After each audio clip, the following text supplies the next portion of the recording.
I think that the narrative is changing drastically and has changed drastically, especially with the events of the past 12 plus months. And I don't know that I would say rarely anymore. I'd say I think we're at a tipping point in this nation where the history cannot be ignored anymore. And there's a real opportunity to sort of lean into that and start to have those conversations.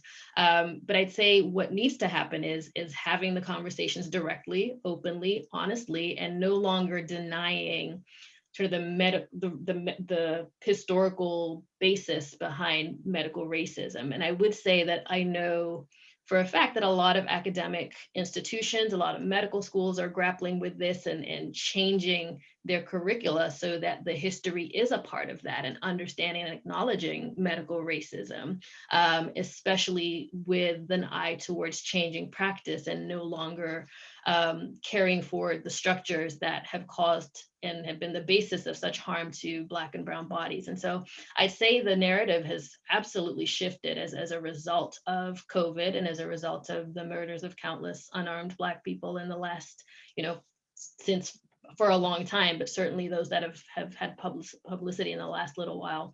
And there is a lot more of the conversation happening, and the history is actually being told. And I think that's really what it is. And to your last point about collectively agreeing on how to have that conversation, I don't know that there is one right way to do it because people are in such different places with it, and coming from very different contexts. So I think, what might work for the medical community or for the graduate medical education community or for even high school or for seasoned providers is going to look very different.